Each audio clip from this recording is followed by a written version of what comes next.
Bueno, vieron que les dije que yo quería que hagamos un breve repaso. Esto lo voy a pasar súper rápido, porque en realidad ya lo vimos, pero que hagamos un repaso de algunos de los conceptos que vimos en estas primeras clases, que son dos ideas, la de la geopolítica y la de la geoeconomía. Acá yo les armé, este PowerPoint en realidad se los armé para dejárselos también, no para que lo vayamos leyendo, ni mucho menos, porque sé que eso es bastante tedioso, pero sí se los arme para que ustedes después lo tengan y lo tengan también como material bibliográfico, porque les traje muchos conceptos, muchos autores, muchos gráficos. Em, ¿Se acuerdan que la semana pasada un poco Telma nos comentó esta cuestión de cómo los territorios y las geografías están más bien determinadas por el tiempo y por el espacio, ¿no? Y cómo un poco la política se pone por encima de los espacios geográficos cuando pensamos en la geopolítica. Y que si bien no hay una definición única de qué es la geopolítica y que tampoco existe como disciplina académica, sí nos parecía que es una herramienta a tener en cuenta al momento de estudiar este campo de estudio en el cual nosotros nos estamos profesionalizando, la energía, los recursos naturales, la minería. Yo acá les dejé algunos de los conceptos, algo que la semana pasada no trabajamos, pero que me gustaría mucho que si a alguno le interesa lo chusmee, es a Metol Ferré. Metol Ferré es un uruguayo que se dedicó a estudiar y a conceptualizar la geopolítica desde los países de América Latina. Em, y la verdad que tiene algunos libros que son realmente fantásticos y que me parece que si a alguno le interesa este tema en particular, está bueno para profundizar. Van a ver que acá yo les traje una definición que me parece fenomenal, que dice, no hay historia sin espacios, lo que no impide que haya gente que cuente la historia con una gran desatención de los espacios. Que eso a veces pasa, ¿no? Digo, como la historia de nuestro país, pensémosla a veces, muchas veces está como desarraigada del lugar geopolítico que ocupa la Argentina. Y eso no es casual. Y continúa Metol diciendo, pero la historia no es tiempo, sino espacio-tiempo. Los tiempos solos o los espacios solos son muy abstractos, tanto que la geopolítica es obviamente anterior a la geografía, una abstracción muy posterior que separa a la Tierra de la política. Y me parece una síntesis espectacular para pensar en esto, ¿no? Como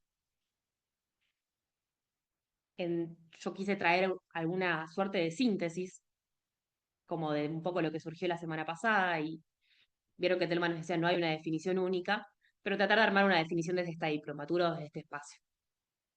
Y pensar la geopolítica como un lente que nos sirve a nosotros o que nos tiene que servir para interpretar la realidad nacional, regional e internacional desde la idea de que el espacio, el tiempo, los territorios y los recursos que tienen esos espacios geográficos moldean comportamientos o conductas políticas, ¿no? Como para quedarnos con esa idea.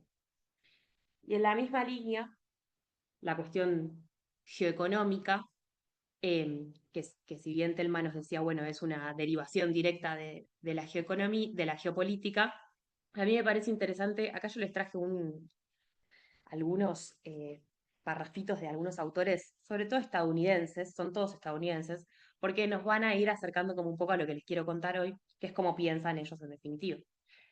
Blackwist y Harris son dos autores que piensan la seguridad de Estados Unidos y definen a la geoeconomía como el uso de los instrumentos económicos para promover y defender los intereses nacionales.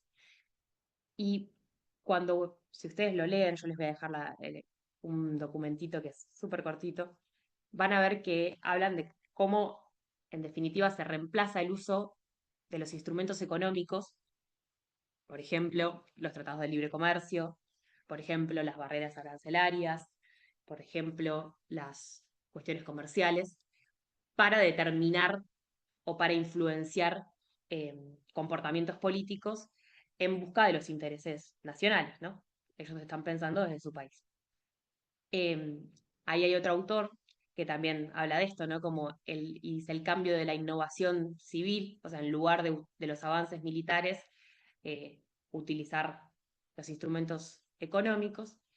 Eh, y hay un autor que es un poco más reciente, que se llama Joseph Nye, este libro que les traje, que habla de la cuestión de la interdependencia, ¿no? De cómo se manipulan las asimetrías entre un país y otro, entre un Estado y otro, para determinar el poder político, ¿no? Digo, qué tiene y qué no tiene un país en cuestión económica, ¿no? Y acá me parece que hay algo que es importante, que es pensar en que la industria, el mercado interno, la producción, la tecnología que tiene un país, es un factor geoeconómico determinante al momento de posicionarse en el sistema internacional.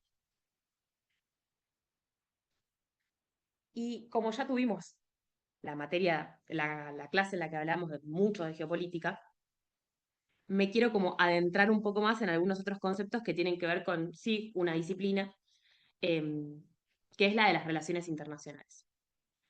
Porque esto nos va a ir permitiendo como avanzar en la comprensión un poco más de algunos fenómenos y procesos que estamos viviendo de larga data. Eh, el primero es el de sistema internacional, podemos pensar sistema internacional, sociedad internacional, comunidad internacional, no hay una definición única, la verdad es que está lleno de autores, pero la disciplina en sí misma emerge en la Segunda Guerra Mundial, primero en una cátedra en Inglaterra y después en Estados Unidos, pero nos habla un poco como del conjunto de actores que interactúan entre sí a nivel mundial, ¿no? Y hay una característica sustancial del sistema internacional, que no solo es la cantidad de actores, o sea, los actores que lo componen, que van a ver que ahí en la presentación dice actores del sistema internacional, en un momento eran los estados nacionales, digo, si nos vamos más atrás, ¿se acuerdan que Manuel arrancó hablando del Imperio Otomano, por ejemplo? Digo, ese era un actor internacional, pero en el sistema internacional tal cual lo conocemos hoy, o el estudio del sistema internacional, podemos pensar en un actor preponderante y determinante durante mucho tiempo, que hoy lo sigue siendo, pero que en un momento fue el único, el Estado-Nación, o sea, el Estado sobre un territorio. Después con el tiempo, que después lo vamos a ir desarrollando un poco más, fueron apareciendo otros actores como los organismos internacionales, los regionales, los multilaterales, la ONU, el Banco Mundial, el FMI, la OMC, la OMS, son todos organismos que surgen en la post-Segunda Guerra Mundial. Las corporaciones y las multinacionales es un actor que surge más en los 70, después de la crisis financiera del patrón dólar-oro, que ya después me voy a meter en eso. Los fondos de inversión, otro actor, fondos buitre, más conocidos. Los bancos, y también hay una parte de la definición, digamos, de actor internacional, entran actores individuales como puede ser el Papa, ¿no? Digo, ¿por qué, de qué se habla cuando se habla de un actor internacional como alguien que puede influir en la determinación de las reglas de juego a nivel internacional? ¿Por qué? Porque si ven el segundo punto de esta lista de conceptos que yo les traje, van a ver que dice anarquía. ¿Y a qué hace referencia a eso? A que el sistema internacional es un sistema anárquico. Es decir, no hay ningún Estado que esté por encima de otro. No hay un organismo, no hay un Estado, no hay una única entidad que gobierne al resto de los Estados. Entonces lo que nos vamos a encontrar es que el sistema internacional se caracteriza por una puja de poder, y ahí aparece otro concepto, el poder, por determinar cómo van a ser las reglas de juego en ese sistema internacional donde hay múltiples actores, que es anárquico. Ahí podemos empezar a pensar en otros conceptos como la cuestión de la cantidad de polos. ¿Se acuerdan que esto seguro todos lo saben? En un momento durante la Guerra Fría se hablaba de los dos polos, ¿no? Y a veces incluso hoy aparece de nuevo como esa idea, aunque ya esté realmente muy fuera de tema, pero del el polo occidental y el polo oriental, o el polo ruso y el polo estadounidense. Eh, Hoy hablamos de un multipolarismo, porque hablamos de la existencia de múltiples polos de poder que ejercen influencia y que ejercen una determinación en esas reglas de juego. y también una tensión constante entre la paz y la guerra, básicamente porque el sistema internacional es anárquico. Estas ideas me parece que son claves para tener en la cabeza un poco de qué hablamos cuando hablamos de la cuestión internacional, ¿no? Como ese es el mundo o ese es el sistema en el cual Argentina va a intentar, o vamos a intentar desde este espacio, pensar una política energética soberana y una discusión del modelo de país en torno a esa política energética. Si nosotros nos vamos a la síntesis de lo que vimos en las primeras tres clases, un poco eso nos lleva a pensar en que ya no podemos nunca más, después de esta diplomatura, pensar en las regiones como meras cartografías, o sea, como meras cuestiones geográficas, sino que esas regiones geográficas, que devienen en regiones políticas, van a ser claves para construir un orden internacional, y acá aparece otro concepto, el de orden internacional, el primero fue sistema, y acá aparece otro que es el de orden internacional en un momento particular.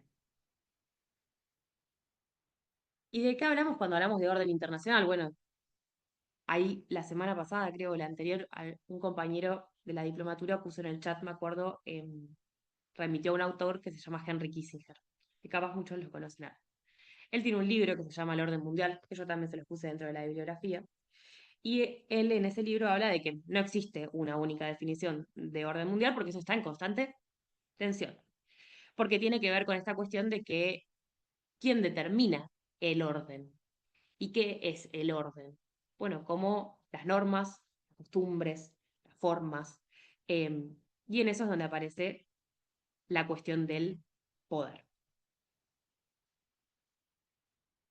Yo les traje acá eh, dos definiciones de dos teorías que son las principales. Hay un millón, pero yo les traje dos que son las más determinantes del pensamiento estadounidense en torno al poder. ¿Por qué? Porque hoy me voy a posicionar mucho en cómo piensan ellos para después empezar a pensar en cómo tenemos que pensar nosotros, ¿no? ¿Y por qué me centro en Estados Unidos y no en nuestro país? Bueno, porque Estados Unidos, y me voy adelantando un poco a la clase, pero Estados Unidos es eh, la potencia que desde la Segunda Guerra Mundial, pero principalmente desde el fin de la Guerra Fría, es la potencia dominante y la que ejerce el poder, el orden, porque es la que determinó la regla de juego durante mucho, mucho tiempo. En un momento solo fue Estados Unidos. Eh, entonces, vamos a tratar de pensar en qué está pasando con esa potencia, qué está pasando hoy, o sea, a eso queremos llegar. Y es importantísimo porque nosotros ocupamos el mismo espacio geográfico, es decir, el mismo continente. Estamos en el mismo continente que la potencia, que en un momento fue la única, y que hoy está en un declive relativo de poder. Y me quiero quedar como, quiero que se queden como con esa idea, que igual ya lo vamos a ir profundizando.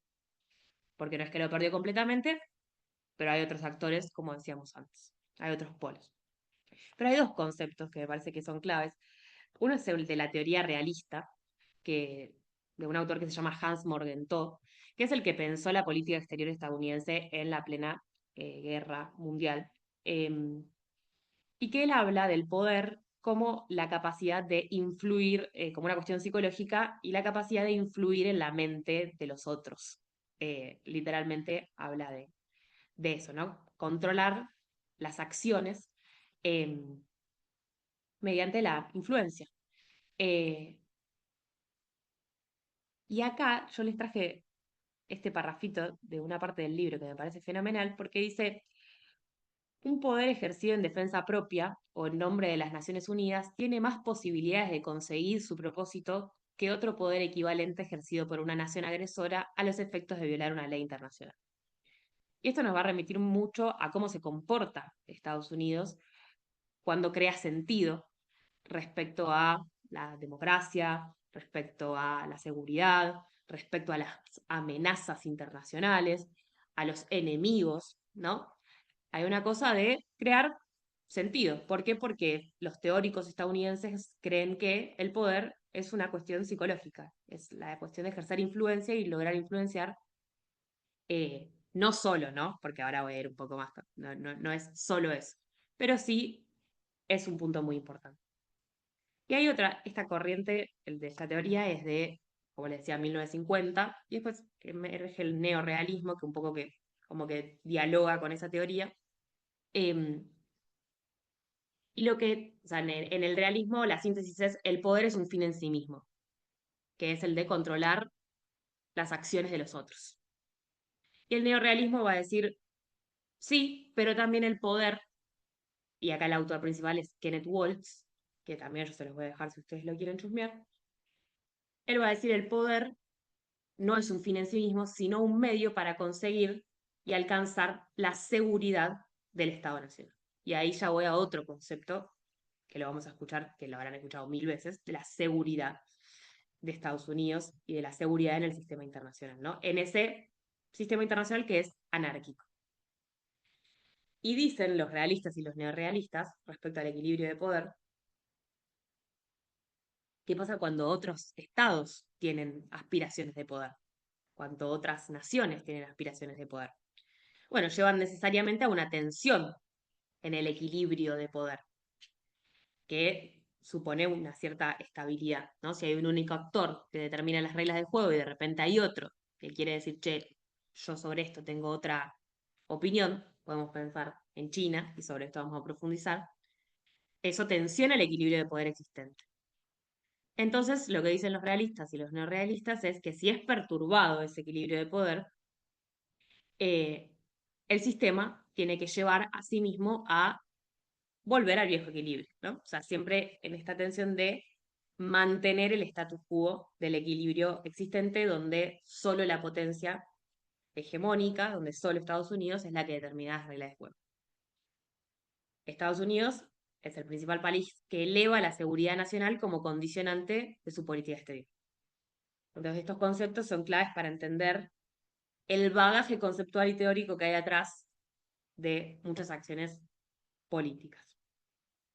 Los realistas y los neorrealistas también van a decir que eh, los factores de poder para una nación son la geografía, son sus recursos naturales, son su capacidad industrial, son su capacidad militar, la población, el carácter nacional, miren esto, como la moral, ¿no? Literalmente, la calidad de la diplomacia y la calidad del gobierno. Y con esto me voy a otro autor que no tiene nada que ver con estos, pero que también lo mencionamos en alguna que otra clase, pero quiero profundizar un poquito sobre esta idea, que es Wallerstein, que nos habla como de una forma de interpretar ese sistema internacional, o sea, de cómo está ordenado ese sistema internacional.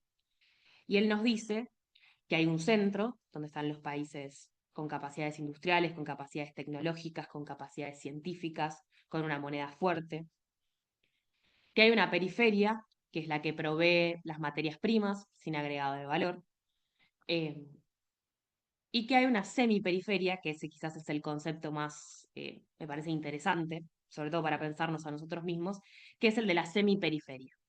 Es decir, que para Wallerstein existen países con capacidades industriales medias y tecnológicas medias que tensionan el equilibrio de poder existente y que por eso son siempre foco de las acciones geopolíticas que llevan adelante las potencias que están en los centros.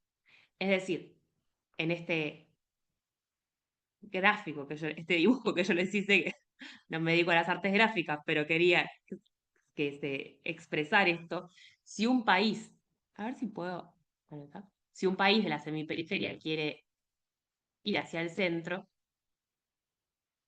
eso no es tan sencillo. O sea, la suposición de que un país semiperiférico, como lo es la Argentina, con capacidades industriales medias, pero que nunca logra culminar su proceso de desarrollo, quiera ser una potencia industrial en materia nuclear, en materia satelital, en materia petrolera, en materia marítima, como hablamos la semana pasada, ¿eso qué va a suponer? Que va a tensionar con los que tienen la manija de eso en el centro. Entonces, ¿qué va a pasar? Bueno, que las potencias, las corporaciones, los actores que están en ese centro van a hacer todo lo posible para que eso no suceda. ¿Por qué? Porque vimos recién cómo piensan ellos de que cualquier tensión en el equilibrio de poder existente va a hacer que pone en riesgo la seguridad nacional y va a tener como consecuencia el ejercicio del poder para restablecer el orden existente. Entonces, cuando nosotros pensamos en la geopolítica, en el nivel de ataque que muchas veces tenemos sobre nuestra nación, en un montón de sentidos que a lo largo de la diplomatura vamos a ir desarrollando, hay que entenderlo desde ese lugar. Hay que entenderlo desde cuál es el lugar que ocupa la Argentina en la distribución internacional de poder y cuál es el lugar que quisiera ocupar. Y si lo quisiera ocupar, ¿cómo lo va a hacer? Porque estamos hablando de que existen actores a nivel internacional que no quieren que nosotros ocupemos ese lugar. Y no es una teoría conspiranoica, sino que está en sus propios libros. Entonces, cuando uno piensa en un modelo de desarrollo de país que diga, bueno, vamos a poner a la industria, a la ciencia, a la tecnología, a la soberanía energética en el centro de esa construcción, tenemos que pensar también necesariamente en la política exterior, porque sin la política exterior no vamos a poder hacer nada de todo lo que queremos hacer por esto. Justamente porque hay un sistema internacional donde hay actores que ejercen las reglas de juego que no somos nosotros, eso está claro. A ver, ¿qué no puedo pasar?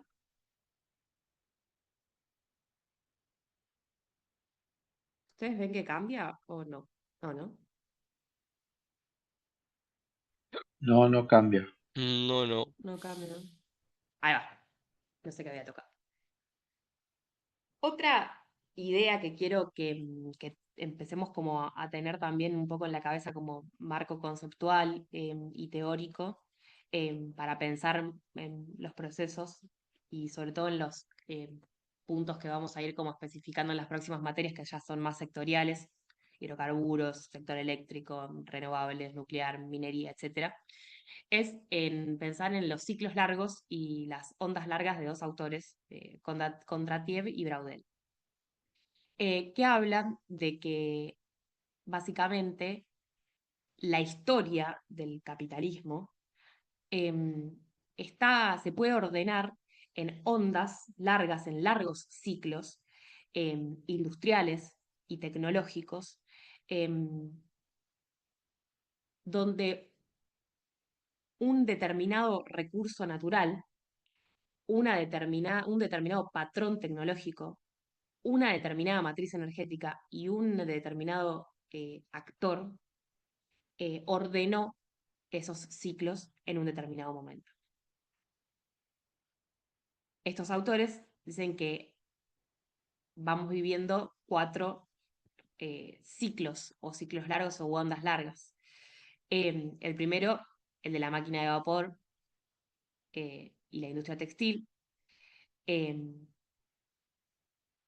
Acá el carbón es el recurso natural, la potencia es Gran Bretaña, el ferrocarril y las industrias metalmecánicas y del acero, la combustión interna, los motores eléctricos y la industria química, que ahí ya empieza a aparecer Estados Unidos, y la última, que es la que estamos viviendo ahora, la de la revolución de la nanotecnología, la robótica, la inteligencia artificial, las energías renovables.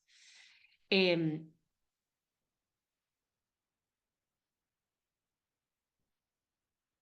este es un gráfico que muestra un poco esa idea de cómo se ha organizado la evolución del capitalismo histórico de acuerdo a estos autores, que qué nos están queriendo decir para hacerlo sencillo y no muy enroscado.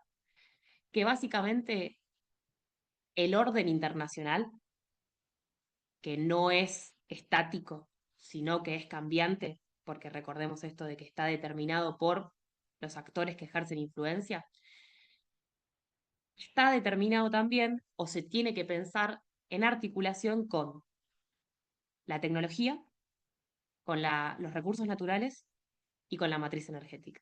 Es decir, siempre que hay un cambio de orden mundial o de un actor que ejerce el poder preponderante, siempre hay un cambio aparejado en la transición energética, en la matriz energética, en el patrón tecnológico y por lo tanto en las reglas de juego, en las normas, en las costumbres, etc. Si lo pensamos de esa manera, creo que acá hay otro. acá se ve un poquito más claro.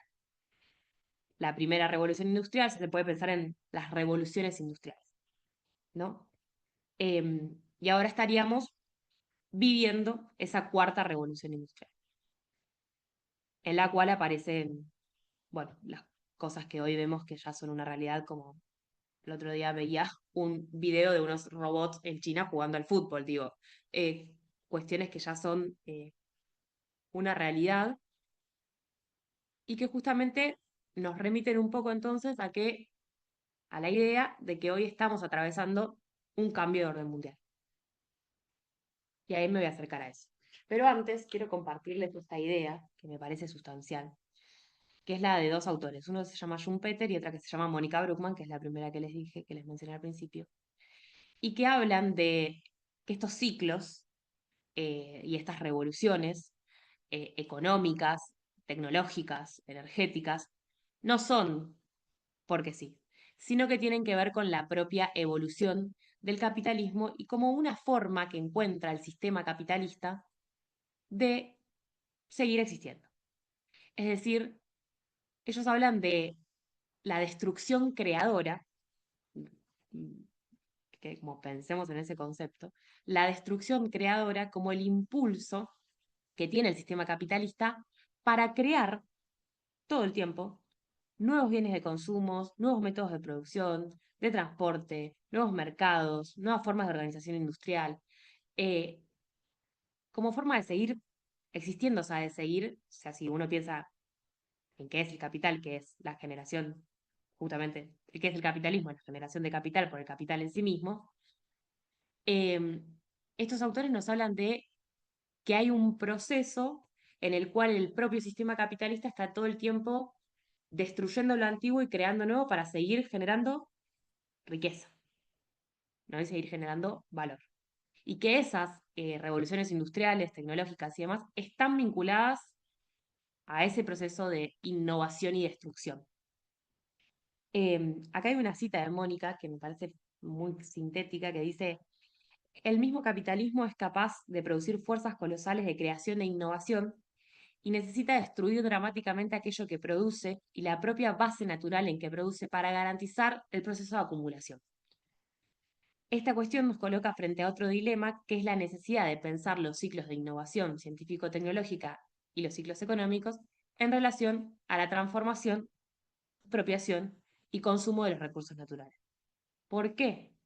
Porque, como decía recién, en cada uno de esos ciclos hay un recurso natural que es el determinante de ese ciclo, sea el carbón, sea el petróleo, sea la minería, algún tipo de mineral, como lo es hoy, por ejemplo, el litio, las tierras raras, el cobre.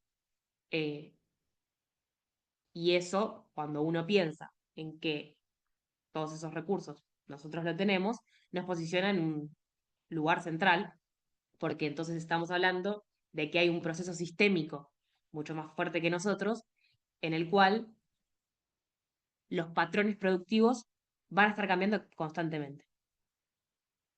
Por citar un ejemplo reciente, me remito a los últimos 3 años, habrán visto que primero, en un momento, bueno, aparecieron las energías renovables, que es el motivo de esta clase de hoy. Estoy haciendo toda esta introducción para llegar a eso. Pero en un momento fueron las energías renovables. Después apareció el litio, después el hidrógeno verde. Después que el litio no y que el cobre. Y después que el cobre no y que...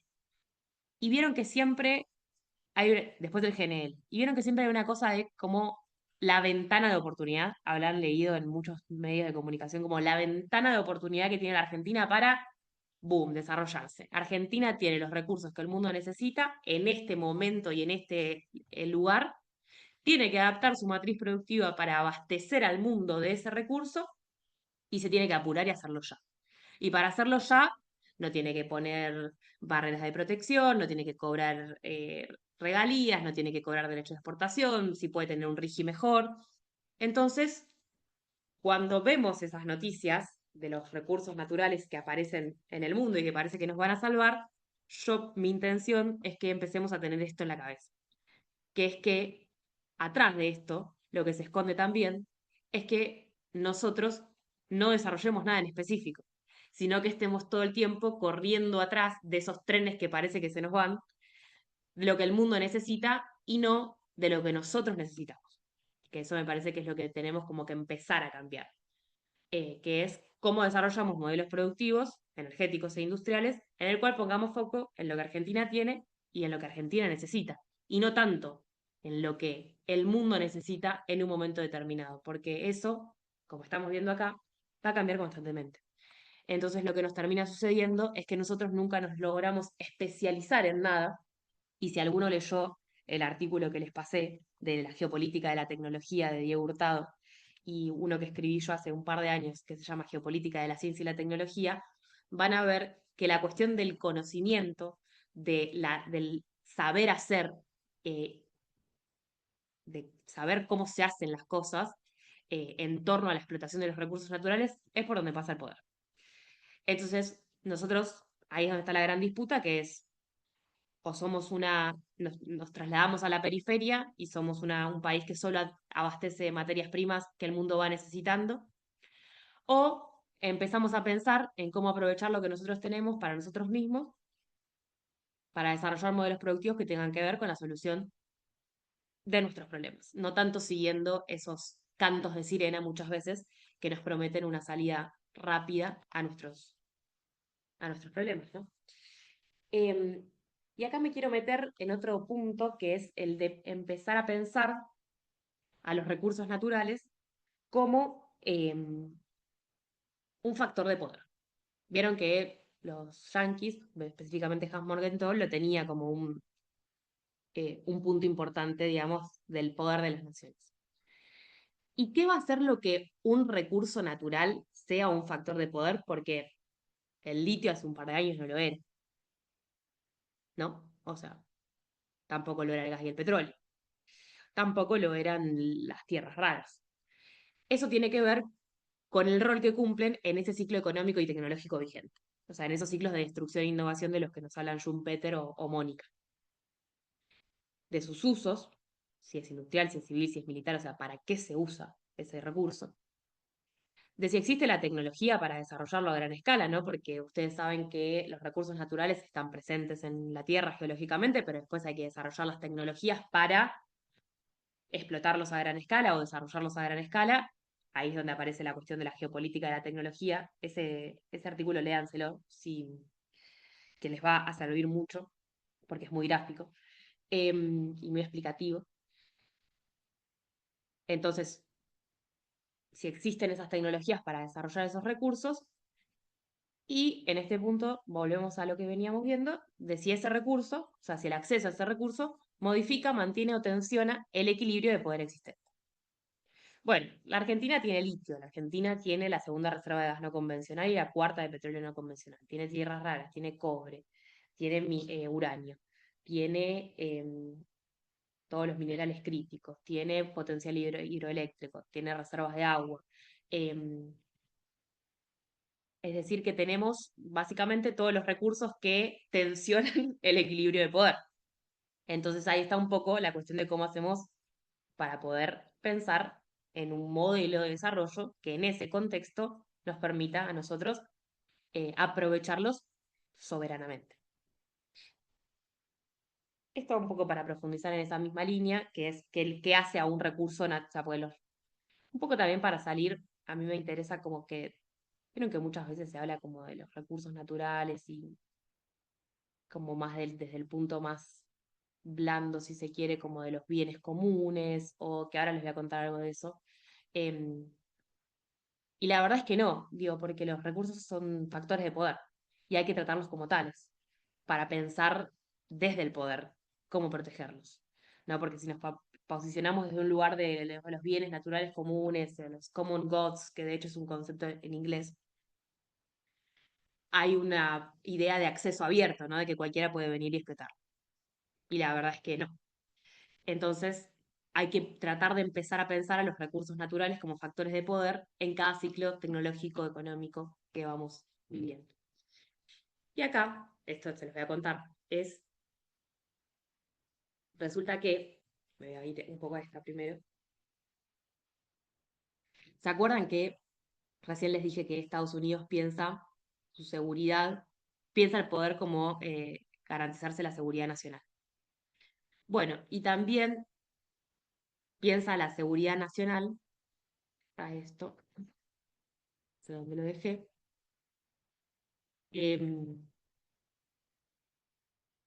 bueno, no sé dónde lo dejé, no importa, pero se los voy a contar.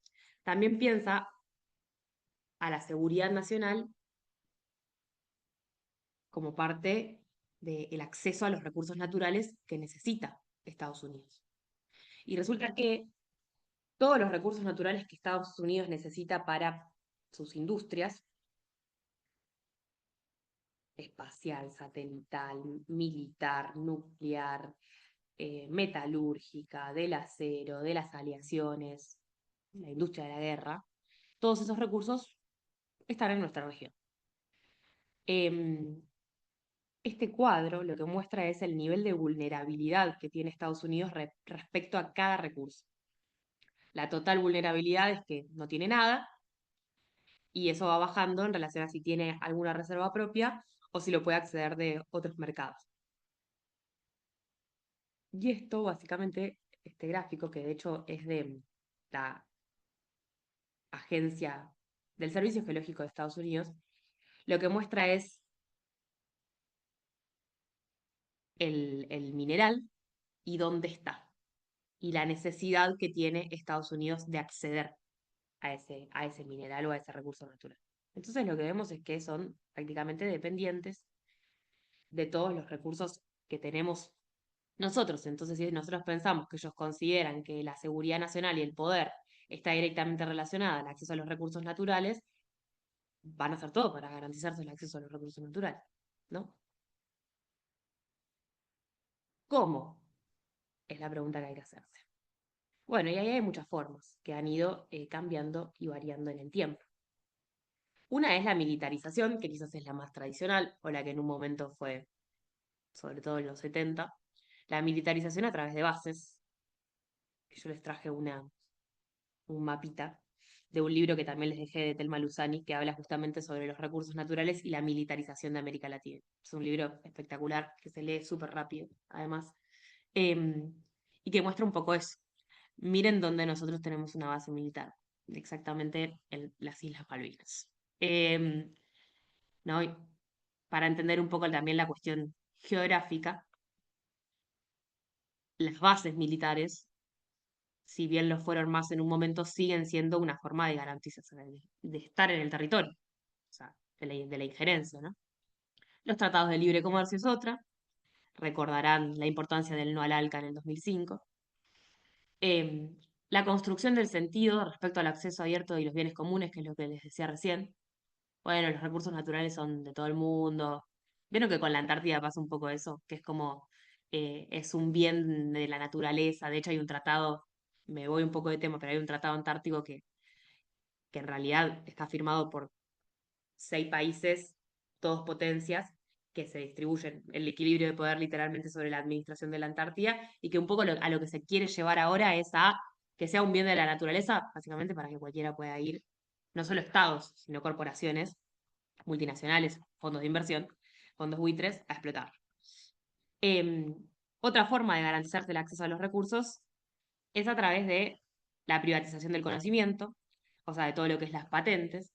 Ustedes saben, en esos artículos que yo les di, se desarrolla en profundidad este tema, que es, bueno, cuando uno quiere, por ejemplo, ustedes saben que Argentina es un país con petróleo, muchísimo. Recién les decía, la segunda reserva de gas no convencional, la cuarta de petróleo no convencional, en Vaca Muerta. Pero saben que todos los sets de fracturas, o sea, las máquinas que usamos para extraer ese petróleo, ninguna es nuestra. De hecho, YPF las alquila a otras empresas. La mayoría son estadounidenses. Em, Incluso hay una disputa geopolítica tremenda porque es que ni siquiera nos dejan comprar la China, digo, o sea, ese nivel de no es nuestra la tecnología y ni siquiera nos dejan diversificarla.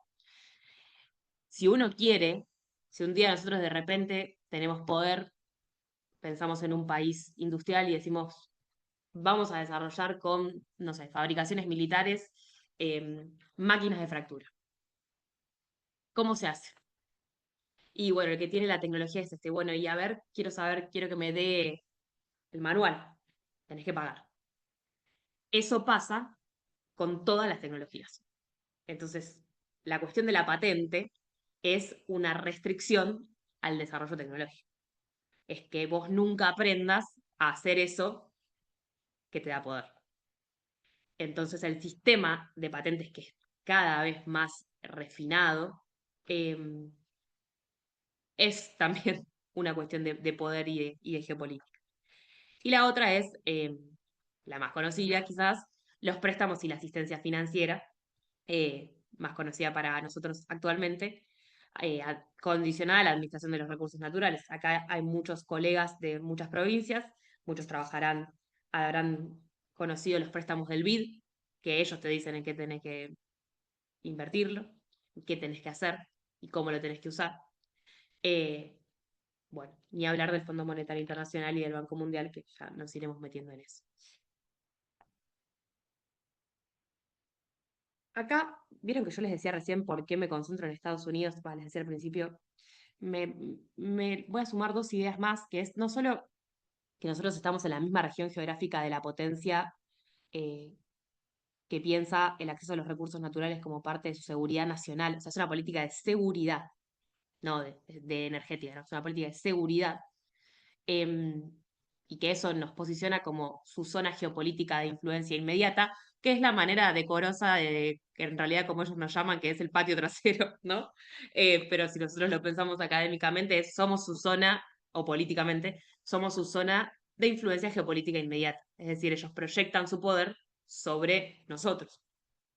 Y ahí hay dos conceptos y dos ideas que quiero que también se queden, que es la de la doctrina Monroe, que fue una doctrina de política exterior de Estados Unidos, que acá más alguno la escuchó hablar, que es la de América para los americanos, o sea, nosotros para ellos, ¿no? La síntesis, que fue en un contexto en la cual Estados Unidos estaba disputándole el orden mundial a Europa, particularmente a Gran Bretaña, y llevó adelante una política exterior que era, bueno, si invade algún país europeo, algún país de América Latina o de América, nosotros vamos a salir en defensa de este territorio porque este territorio es nuestro. La doctrina Monroe hoy está más vigente que nunca. Cuando pensamos en, por ejemplo, al embajador, al candidato a embajador de Estados Unidos en Argentina diciendo China no entra acá. ¿No? Eso es la doctrina Monroe en su máxima expresión, por más de que ya tenga casi 100 años. Y la otra es la del destino manifiesto, que es un poco más profunda, más eh, y tiene que ver con cómo se conciben los estadounidenses a sí mismos, que es que tienen el destino manifiesto, literalmente de controlar y conducir. Es una cuestión más, no sé si la palabra es espiritual, pero sí es como más dogmática, sin duda, y que es parte de su doctrina filosófica, eso es una filosofía, de cómo se piensa, ¿no? Entonces eso también hay que tenerlo en cuenta. Bueno, esto es parte un poco más de lo mismo de la dependencia, pero para que después ustedes los miren tranquilos todos estos datos. Y para que no vean, digo, no piensen que estamos hablando de cuestiones conspiranoicas, les traje algunos ejemplos. Este es un recorte de la doctrina de seguridad de Estados Unidos, que la saca todos los años, cada gobierno la saca. Si van a la de ahora, dice lo mismo. Eh, tenía esta de otras charlas y quedó, pero si van a la de Trump, si van a la de Biden, si van a la de Obama, bueno, esta es la de Obama, de hecho, todas dicen lo mismo, que es básicamente que hay que garantizar el acceso a los recursos naturales para garantizar la seguridad nacional de los Estados Unidos, eh, y que para eso va a ser todo. Eh, de hecho, miren, dice, Estados Unidos debe reservarse el derecho de actuar unilateralmente, no nos importa nada ni nadie, si fuera necesario para defender nuestra nación y nuestros intereses, pero también vamos a tratar de cumplir con las normas que rigen el uso de la fuerza. Al hacerlo, fortalece a aquellos que actúan en consonancia con las normas internacionales, mientras que aísla y debilita a aquellos que no lo hacen. También definirá un mandato claro y objetivos específicos y al mismo tiempo que considerará las consecuencias intencionales y no intencionales de nuestras acciones. Estados Unidos tendrá cuidado al enviar a los hombres y mujeres de nuestras Fuerzas Armadas hacia situaciones de peligro para asegurar que tengan liderazgo, capacitación y equipos necesarios para el cumplimiento de su misión. Y una un poco más, unas más viejas, de Jimmy Carter,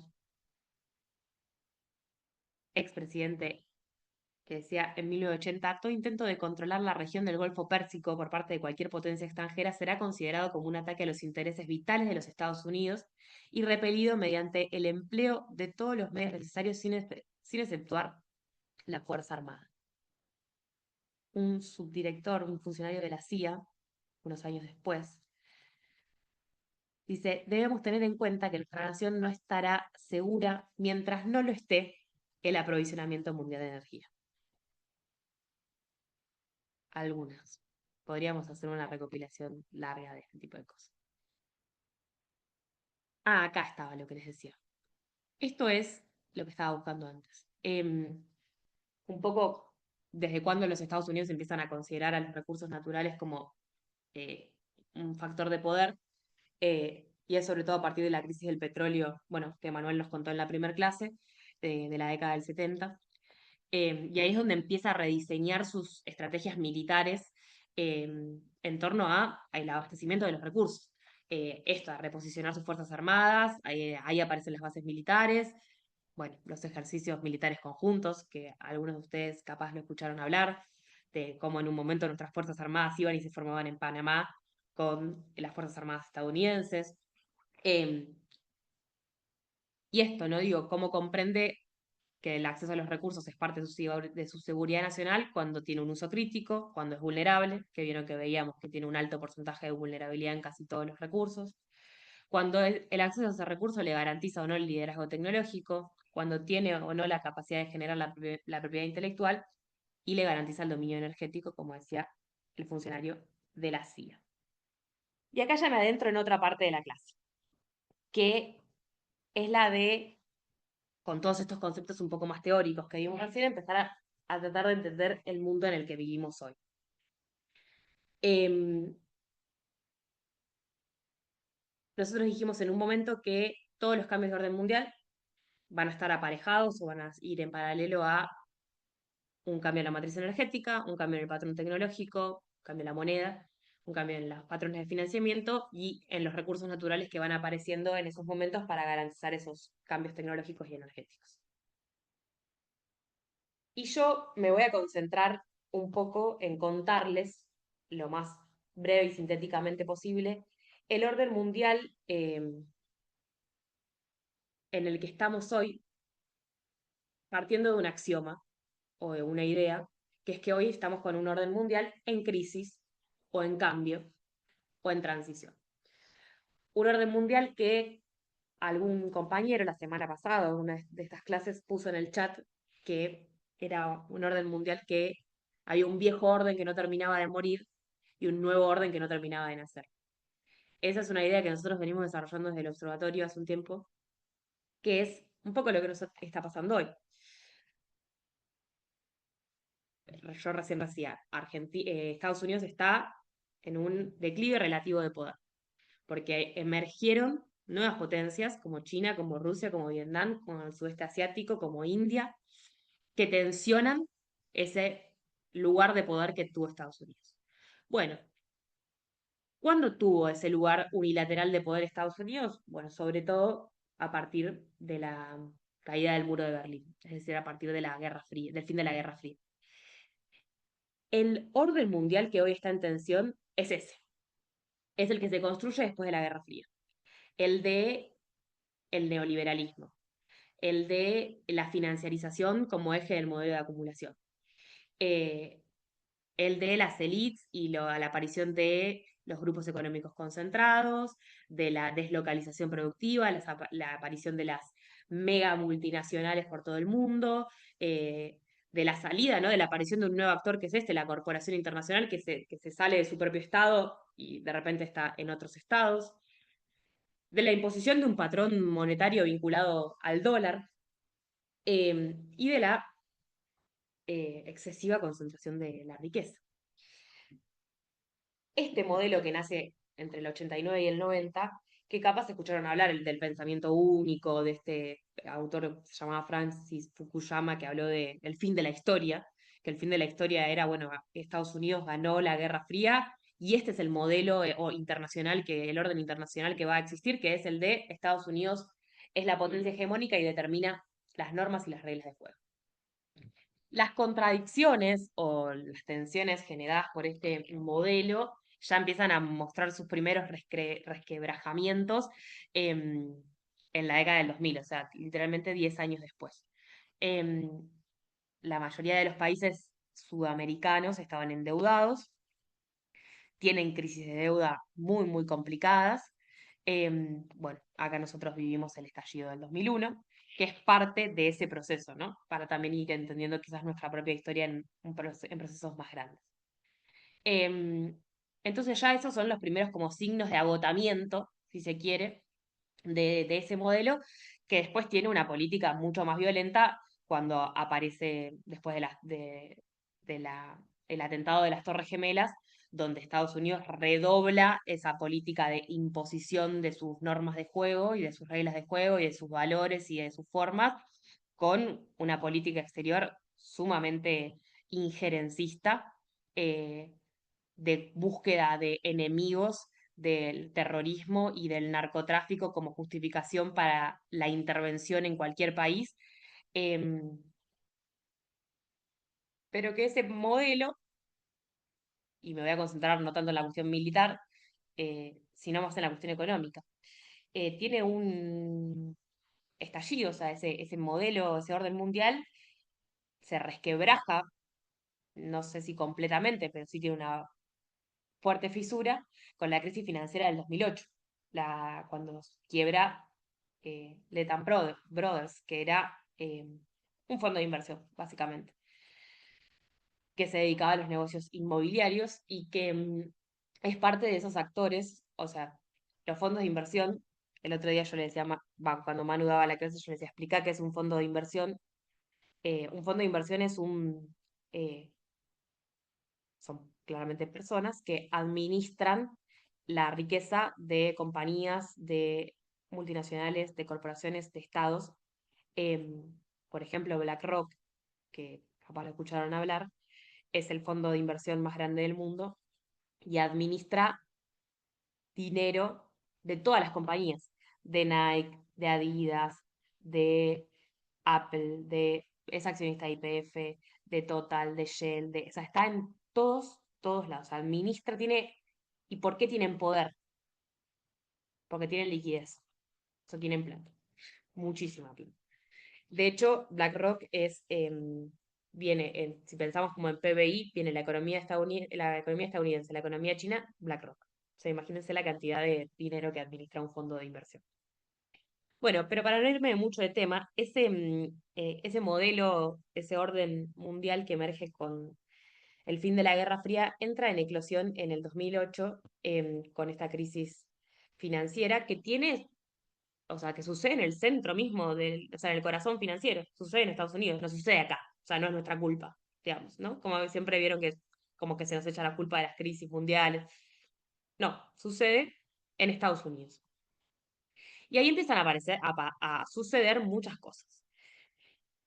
Y ustedes saben que esta crisis financiera está directamente relacionada con la transición energética y la aparición de las energías renovables. Ustedes me dirán, ¿por qué? ¿Qué tiene que ver una cosa con la otra? Cuando, o sea, ¿qué sucede en esa crisis? La especulación financiera, básicamente que es cuando el capitalismo productivo cuando o sea, el capital dejó de ir a lo productivo, es decir, dejó de ir a la producción de bienes y servicios para pasar a la especulación financiera, que es quizás como el corazón de ese modelo neoliberal, que es el de el generar dinero y valor ficticio, ¿no? Que no está en cosas concretas, sino que está en un clic, sino que está en un bono, que está en una acción, que está en un papelito, que son cosas que no podemos ni ver ni tocar. Esa crisis se produce por justamente una explosión de una burbuja financiera, que yo después les voy a dejar también algunos textos para si alguno quiere profundizar más en esto de qué son las burbujas financieras y demás, pero es básicamente de que esa especulación, esa generación de valor ficticio en un momento no tienen dónde anclarse y llega a una crisis porque no hay plata y hay mucho endeudamiento. Entonces, estos fondos de inversión y estos bancos internacionales que entran en crisis a partir de este año, del 2008, estaban absolutamente endeudados, absolutamente endeudados. Y ahí sucede algo, suceden varios procesos en paralelo después del 2008.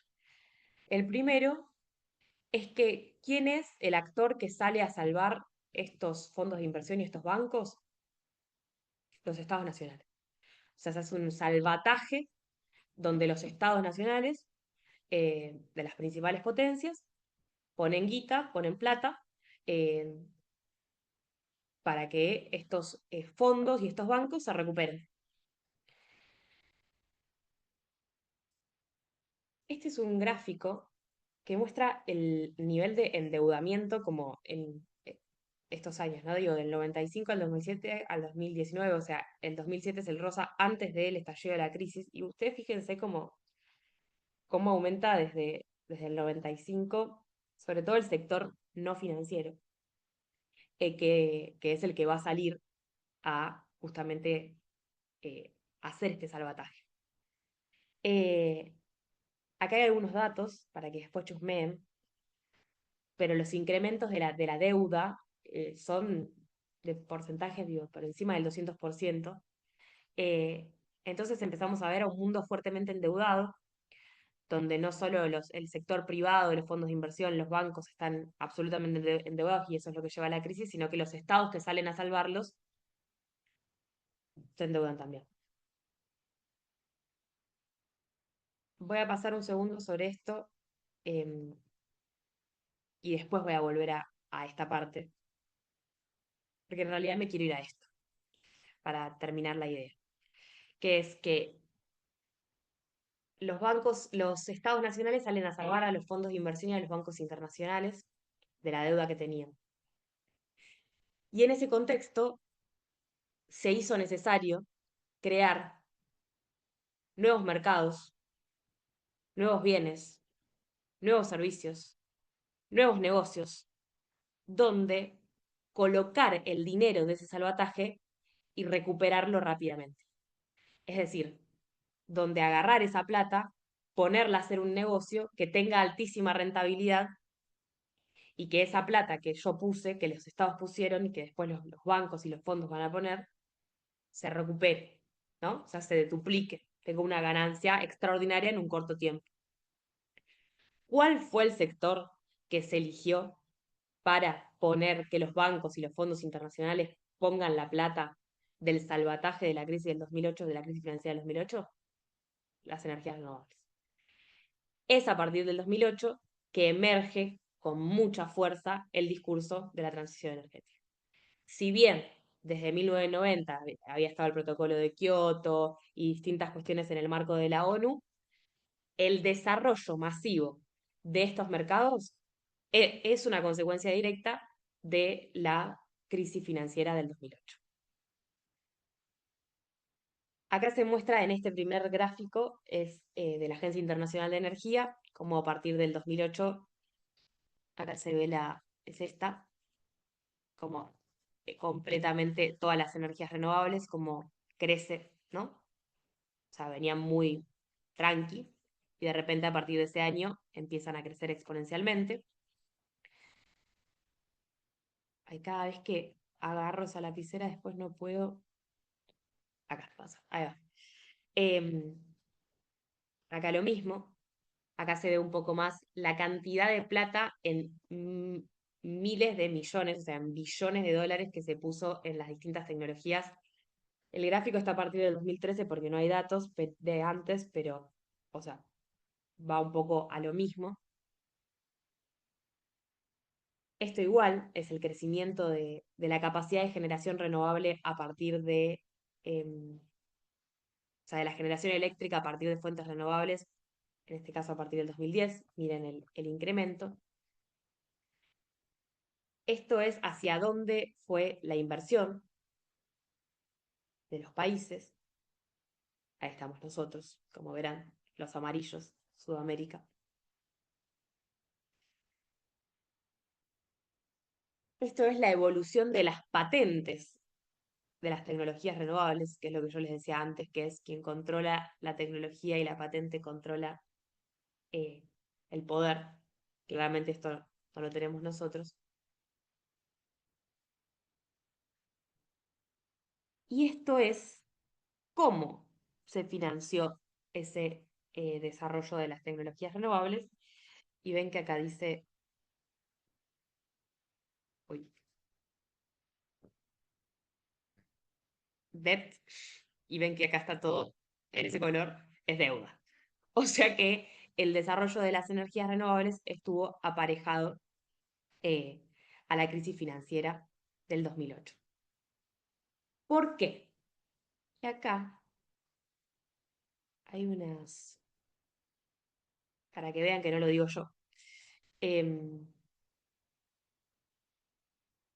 para que se entienda. Después yo les voy a contar en la clase, en la materia de energías renovables, cómo todo esto sucedió en Argentina, porque es como sucedió tal cual.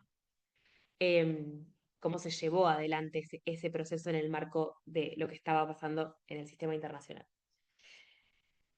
Y fíjense lo que dice un informe de IRENA. IRENA es la Agencia Internacional de Energías Renovables, en inglés. Em, y dice, el capital privado favorece las inversiones de menor riesgo y prioriza la rentabilidad sobre las ganancias sociales, ambientales y climáticas. Por ejemplo, en el 2020 el 83% de los compromisos en energía solar fotovoltaica provió de la financiación privada, mientras que la geotermia y la hidroelectricidad dependen principalmente de la financiación pública. ¿Qué nos está diciendo acá? El negocio está, el negocio financiero está, la alta rentabilidad está en las energías renovables, no en la hidroelectricidad. Sigue. El capital privado también tiende a fluir hacia países con menores riesgos reales o percibidos o hacia mercados fronterizos. Cuando el capital fluye hacia entornos de mayores riesgos, nosotros, generalmente lo hace a un costo mayor. ¿Cómo se mide el riesgo? Con el riesgo país, que lo escucharán todo el tiempo como nos vuelven locos todos los días hablando del riesgo país. El riesgo país es el riesgo de default, digamos, de no pagar tus deudas. Cuando el riesgo país es más alto, el crédito, digamos, el financiamiento que puede aparecer para proyectos, se encarece muchísimo, porque vos tenés un riesgo de no pagar. Esa es como el por qué nos vuelven tan locos con el riesgo país, que no deja de ser un número armado en un banco estadounidense, el del JP Morgan. Pero entonces dice, cuando el capital privado quiere ir a invertir en tecnologías renovables en países de riesgo, va a ser a un costo mayor. Y dice, eso significa que los países que más lo necesitan o los más vulnerables van a tener que acceder a estas tecnologías a un costo mucho mayor. Y van a terminar pagando más, dice, por la energía. Y acá, dice, termina el informe diciendo, entre los instrumentos de mitigación de riesgo, o sea, cómo hacen los fondos de inversión y los bancos internacionales que prestan la plata para los proyectos de energías renovables para mitigar el riesgo, aparecen las garantías soberanas. Dice, esto es todo textual, dice, han sido las preferidas por los prestamistas que buscan una solución universal para el riesgo crediticio. Bueno, cuando lleguemos a la materia de energías renovables, yo les voy a contar cómo en Argentina se instrumentó todo un sistema de garantías soberanas. La garantía soberana es que el Estado está comprometido a pagarle a los fondos de inversión y a los bancos internacionales, y cómo fueron los bancos internacionales y los fondos de inversión los que a través de leyes, de resoluciones y de programas que ellos mismos influenciaron, llevaron adelante este negocio financiero que es el desarrollo de energías renovables, que como bien decía acá, es un negocio que tiene un costo muchos de ustedes son de muchas provincias que conocen muy bien estos proyectos, muchos son de San Juan, saben muy bien que el costo de inversión es más bajo que el de una hidroeléctrica, o sea, capaz un proyecto eólico o un proyecto solar puede tener un costo de inversión de 100 millones de dólares. Y la tasa de recupero de eso es en menor tiempo y mucho más alta. En cambio, la plata que se pone para una central nuclear o para un En la central hidroeléctrica es mucho más alta, capaz hablamos de 7.000 millones de dólares, el recupero de la inversión es en el largo plazo, pero ahí estamos hablando de un proyecto productivo, que después tiene una duración de 100 años, como por ejemplo son nuestras centrales nucleares. Este tipo de proyectos eólicos, solares y demás, vinculados a las energías renovables, tienen muy corta vida útil, o sea, no duran más de 20 años, justamente porque son proyectos que tienen que ver no con la cuestión de mitigar el cambio climático, de reducir las emisiones de gases de efecto invernadero, sino con un negocio netamente financiero. De hecho, si uno mira, me olvidé de ponerlo, pero si uno mira si las emisiones de gases de efecto invernadero han bajado después de este nivel de inversión y desarrollo de las energías renovables, lo que ves que no. Y eso José Luis el año pasado lo explicó muy bien, y seguramente este año también lo hará, de que las emisiones de gases de efecto invernadero no se han reducido por la aparición de las energías renovables, sino que lo que ha aparecido son nuevos mercados, nuevas tecnologías, nuevos negocios y nuevos recursos naturales que están en el centro de este nuevo ciclo de innovación y destrucción. Me vuelvo a eso. El de las energías renovables es un ciclo de innovación y destrucción en los términos de Schumpeter y en los términos de Mónica Bruckmann. De eso estamos hablando. Por eso les conté todo eso al principio. Eh, Donde están los fondos de inversión, donde están los bancos, eh, y eso no ha tenido como correlato ni la reducción del cambio climático, ni la mitigación, ni la mitigación de catástrofes climáticas, ni la reducción de gases de efecto invernadero. No.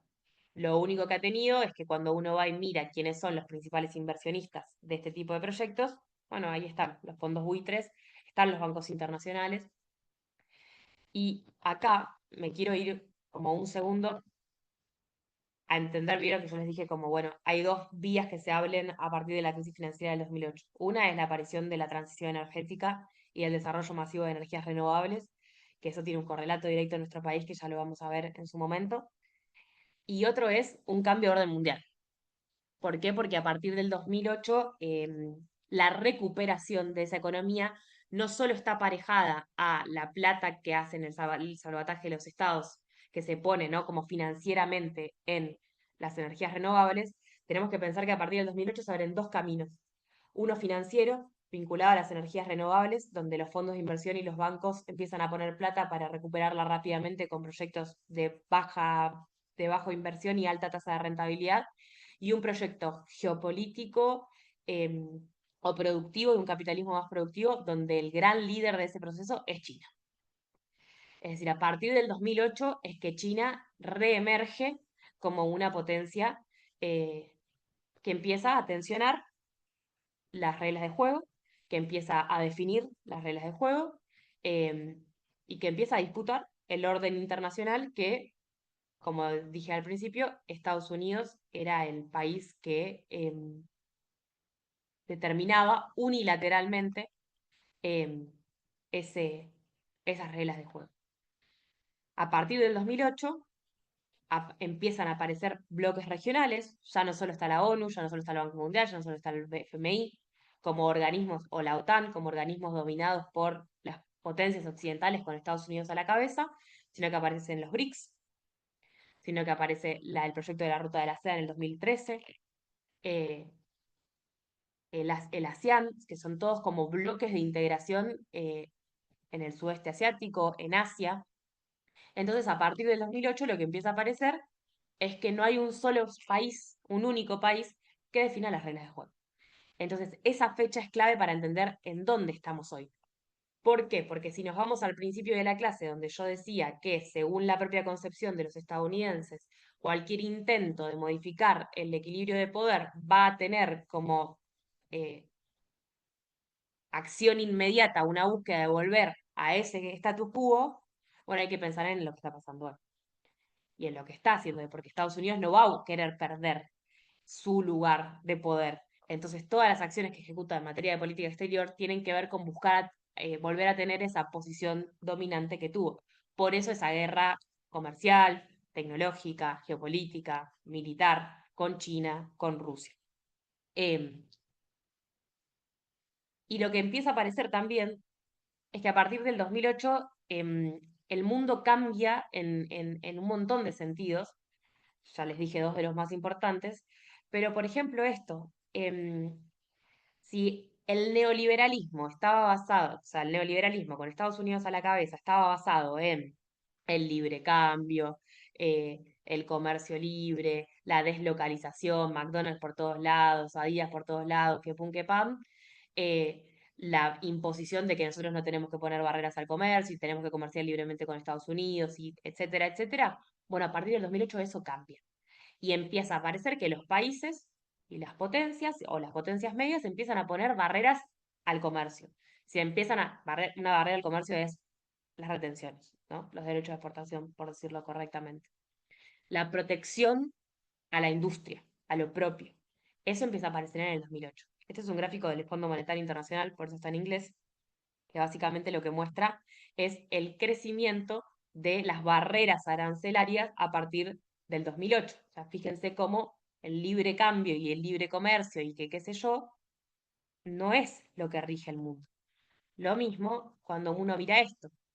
Estas son, eh, en rojo están las medidas de proteccionismo de la industria, del comercio de los países.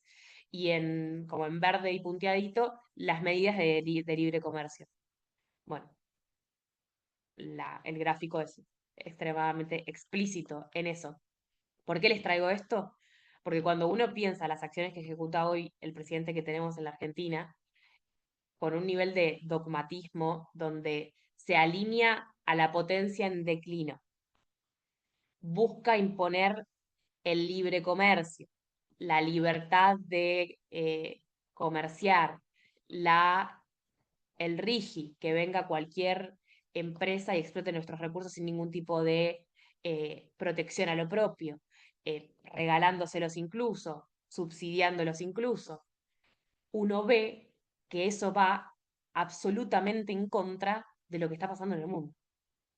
Es decir, en el mundo hay nuevos actores, hay nuevas formas, hay nuevos métodos, los países protegen sus industrias, protegen su comercio, buscan garantizar su propio interés, y acá lo que tenemos es a un presidente que va exactamente para el lado contrario y que ejerce una política exterior que es extremadamente dogmática y que nada tiene que ver con lo que está pasando en el mundo desde el 2008.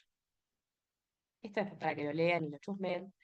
Este es me parece un gráfico, lo hicimos hace un tiempo en el OSIPEX y está muy bueno porque muestra los proyectos que financia, porque con este nuevo orden mundial que aparece a partir del 2008, o estos nuevos actores, no solo es que aparece China y Vietnam y India y Rusia, sino que aparecen nuevos bancos, nuevas formas de financiamiento. Nuestras centrales hidroeléctricas de Santa Cruz, el proyecto iba a ser financiado justamente por un banco chino. Aparecen nuevas formas de financiar que ya no están tan condicionadas a contratos leoninos. Aparecen las posibilidades de sentarte de igual a igual a determinar tus intereses y a determinar tasas de interés o de repago de los préstamos racionales. Y este es un gráfico que muestra la cantidad de proyectos aprobados por el Banco de los BRICS, básicamente. Y como verán, casi todos son en energía, en ambiente, en infraestructura sustentable, con lo cual, digo, está en el centro de lo que estamos tratando, ¿no? Em, y acá, el título de acá de esto es Capitalismo productivo versus financiero, porque entonces tenemos que entender que a partir del 2008 se abren dos líneas, ¿no? Como una en la cual las energías renovables están profundamente, cuando uno mira quiénes son los principales inversionistas, bueno, los va a ver a las empresas, va a ver y a los fondos de inversión. Va a estar BlackRock, va a estar Fidelity, va a estar Vanguard, que son los principales fondos buitre del mundo, van a estar los bancos, el Banco de Finlandia, el Banco de Dinamarca, el Banco Suizo, el Fondo de Pensión de Noruega. Esos son los que ponen la plata para el desarrollo de las energías renovables, pero para los negocios financieros, sobre todo en nuestros países, como se ve ahí en lo amarillo, pero también va a haber una segunda línea en la cual, si yo les decía que el sistema internacional o el orden mundial siempre está aparejado o cambia con un cambio en la matriz energética, un cambio en el patrón tecnológico y un cambio en los recursos naturales, también hay algo que está sucediendo en paralelo a eso, que es como China lidera el desarrollo tecnológico, o sea, el capitalismo productivo e industrial vinculado a las energías renovables. La que tiene, el país que tiene la manija eh, del desarrollo de paneles solares, de molinos eólicos, de hidrógeno verde, que es industria del acero total, eh, baterías, chips, todo lo que es nanotecnología, todo lo que es robótica, es China, completamente. Entonces eso nos habla de ese nuevo orden mundial que está emergiendo, con uno que no termina de morir, como decíamos el otro día, eh, en constante tensión, ¿no? Y en ese mundo es en el que nosotros tenemos que pensarnos. Y para darles un último ejemplo, y ya después hacemos un ratito de intercambio, que me interesa escucharlos y que tengamos ese espacio para conversar, estamos bien de tiempo. Em, de cómo los cambios de orden, como este cambio de orden mundial que estamos viviendo, bueno, esta tensión, se expresa en un eh, suceso un poco más reciente, que es el de la guerra Rusia y Ucrania. Eh, ya les conté el de las energías renovables, que es uno y que vamos a profundizar. En Argentina las energías renovables llegó hasta tener su propia ley, que es la 27191, y esa ley hay que entenderla cuando uno después estudia quiénes son los actores y demás. Ya lo vamos a desarrollar, pero hay que entenderlo en ese contexto. Otro suceso digamos, de cómo la energía determina acontecimientos geopolíticos es el de la guerra Rusia-Ucrania o el de la disputa geopolítica entre la OTAN y Rusia. Rusia reemerge como potencia después del fin de la Guerra Fría, que cae la URSS y emerge como un país, como una potencia dominante, eh, sobre todo a partir de la década de los 2000. Y desde ese momento desarrolló una economía eh, vinculada sobre todo a la explotación hidrocarburífera y eh, a la industria pesada, realmente fenomenal. Si ustedes quieren estudiar ese tema en específico, en el observatorio hay hay un grupo de trabajo de Eurasia y hay cientos y cientos de informes sobre este tema. Si a alguno le interesa en particular esta cuestión, yo la voy a pasar un poco por arriba, solo se las voy a contar. Pero básicamente Rusia reemerge como potencia, un poco también a partir del 2008, o sea, la recuperación económica de esa crisis financiera que tiene lugar en Estados Unidos, como el movimiento de capital, la plata empieza a estar en China, empieza a estar en Rusia, o sea, de ahí empieza a surgir mucho movimiento comercial, industrial, económico y tecnológico, y desde ese momento es que vuelve a estar en el centro de las tensiones geopolíticas con Estados Unidos.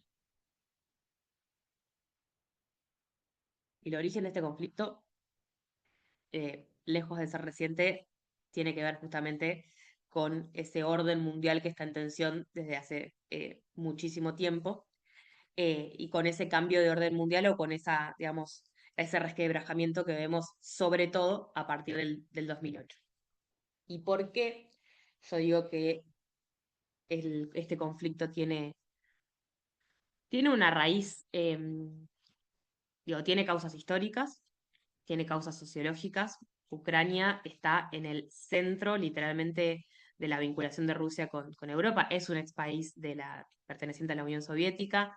Tiene mitad de la población que mira hacia Occidente y mitad de la población que mira a Rusia, o sea, tiene un conflicto poblacional y sociológico tremendo. Eh, en la parte que mira hacia Occidente, la OTAN, que es la organización del Tratado del Atlántico Norte, o sea, una organización militar conducida por Estados Unidos y los países de Europa, ha ejercido una fuerte influencia para buscar incorporar a Ucrania a la OTAN. Eh,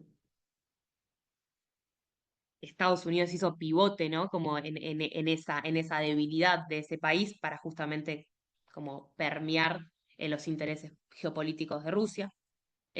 Porque claramente Rusia considera a Ucrania su zona de geopolítica de influencia inmediata, eso también hay que entenderlo, pero acá el principal tema pasa por la energía.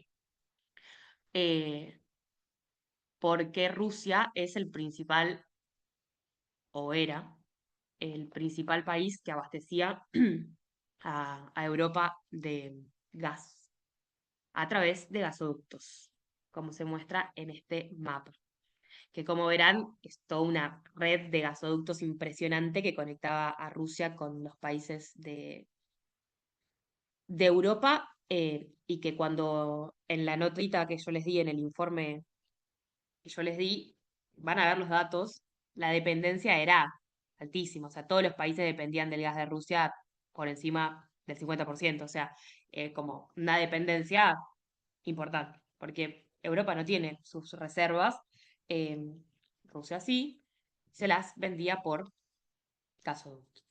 Bueno, acá de hecho se ve, esto es un buen gráfico del porcentaje, digamos, de dependencia de Europa del gas de Rusia previo a la guerra. Y ahí van a ver 23% Rusia, que es el mayoritario, y 8,5 o 9, pongámosle, Estados Unidos.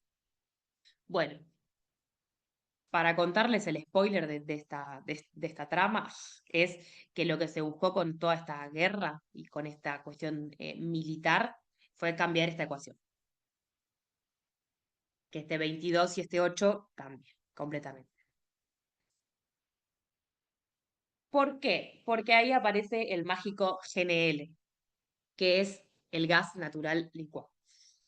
¿Por qué? Porque ustedes recordarán que cuando empieza la guerra, la OTAN y los países occidentales le ponen a Rusia sanciones, ¿se acuerdan? Económicas, sanciones financieras, que no puedes comerciar con este, que no puedes comerciar con el otro, y la primera sanción que le ponen es, no le vas a vender más gas a Europa.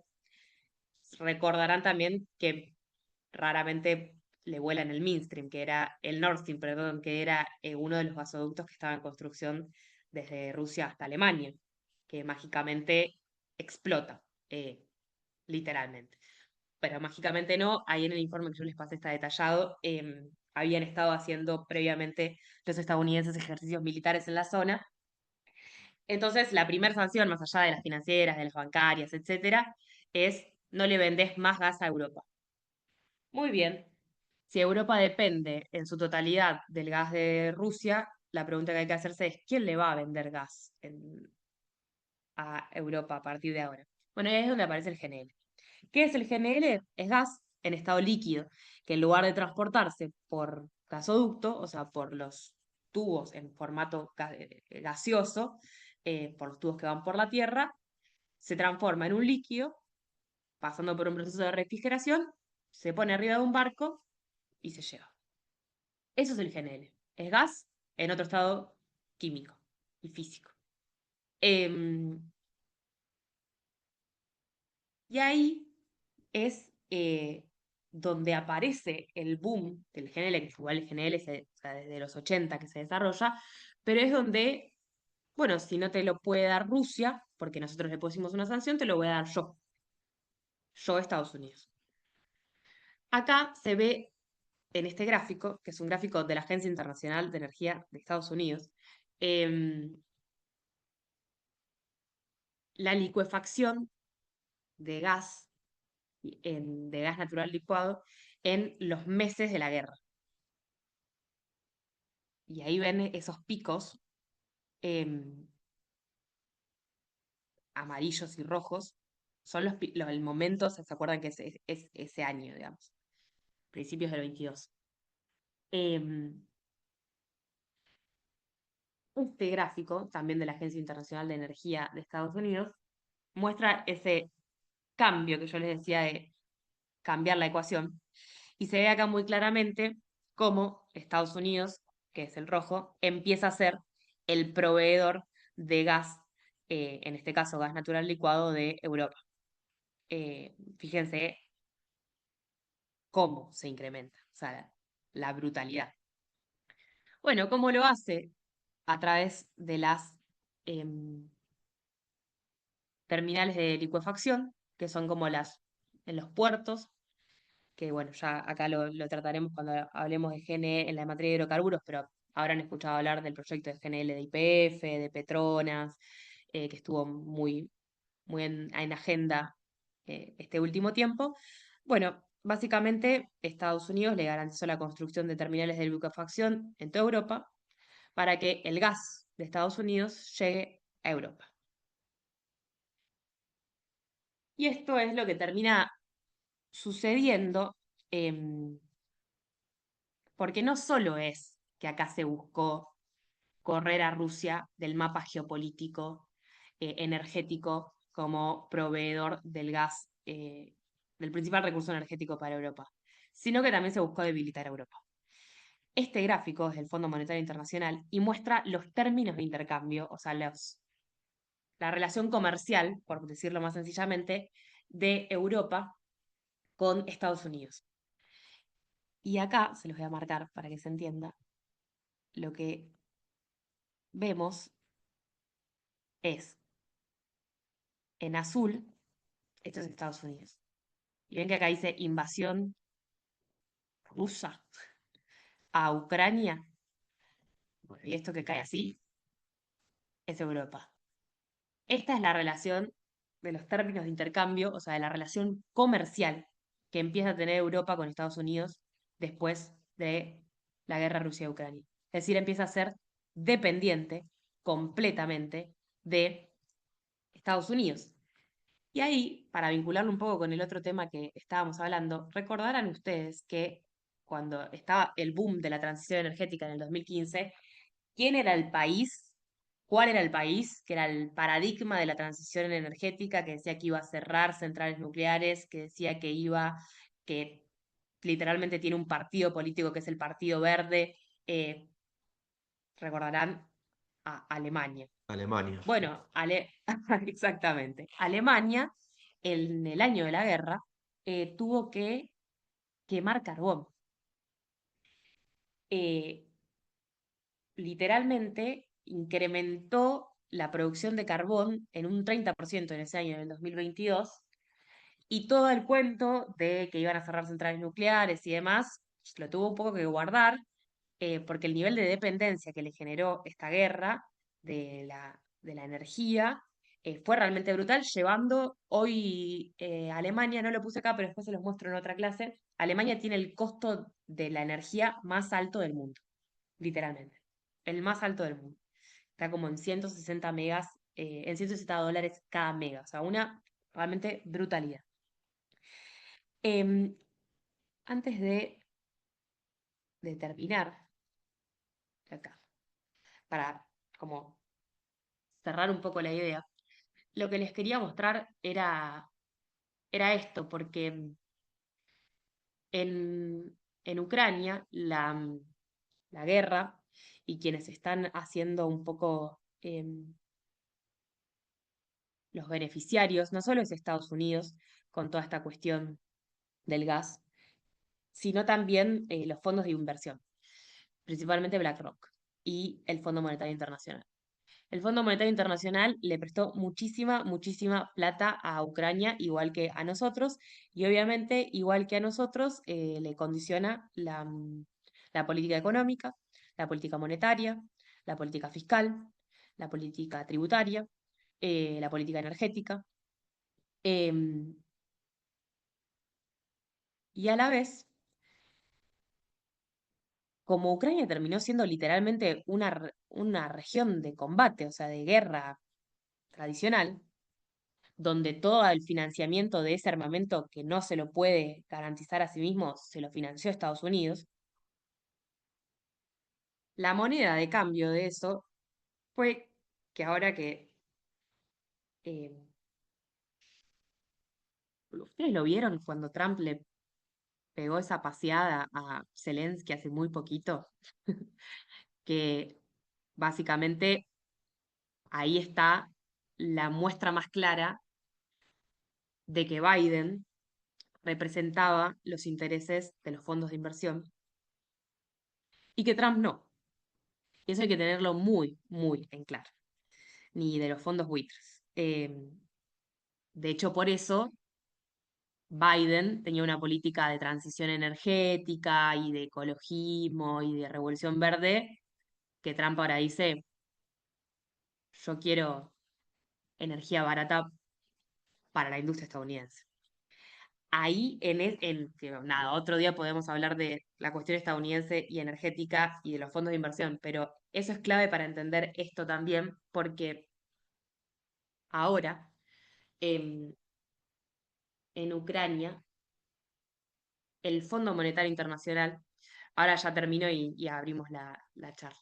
El Fondo Monetario Internacional, junto con BlackRock, el fondo de inversión más grande, el fondo buitre más grande del mundo, le armaron como un fondo de reconstrucción de Ucrania, porque justo le estaba diciendo eso, que Ucrania quedó, o sea, devastada, digo, hay una guerra, ¿no? Entonces ahora hay que hacer una reconstrucción de la infraestructura, que pum que pam, y em, los que van a poner la plata y los que van a hacerse de esa reconstrucción son el Fondo Monetario Internacional junto con BlackRock. Y ustedes miren estas fotos, yo se las puse porque la verdad que me parece, es muy, muy reciente. Este es Zelensky, el presidente de Ucrania, y estos dos que están sentados y él no, son los de BlackRock. Es la expresión más gráfica de quién tiene la manija del país. Eh, y ustedes saben que ese fondo que le crearon se llama Ukraine Development Fund, o Fondo para el Desarrollo de Ucrania, administra directamente los recursos naturales de Ucrania, administra las reservas, determina qué se hace y qué no se hace con las reservas de gas, con las reservas de minerales críticos, con las reservas de tierras raras. No es más el Estado ucraniano el que lo define Ucrania, lo define BlackRock, condicionado por el Fondo Monetario Internacional. Entonces, nada, yo quería cerrar con esto y mostrarles, a ver si puedo pasar. Y ahora, cerrar con una frase del libro de Mónica Bruckmann que me encantaría que lean, em, para sintetizar todo esto que charlamos, que dice, sin el desarrollo de un pensamiento estratégico que se afirme en el principio de soberanía y en una visión de futuro y de largo plazo, los países latinoamericanos y la comunidad de países en procesos de integración tienen menos condiciones de hacer frente a las enormes presiones generadas por esta situación de disputa, donde está en juego en última instancia la capacidad de reorganización de proyectos hegemónicos y la emergencia de proyectos contrahegemónicos. No digo, todo esto que les conté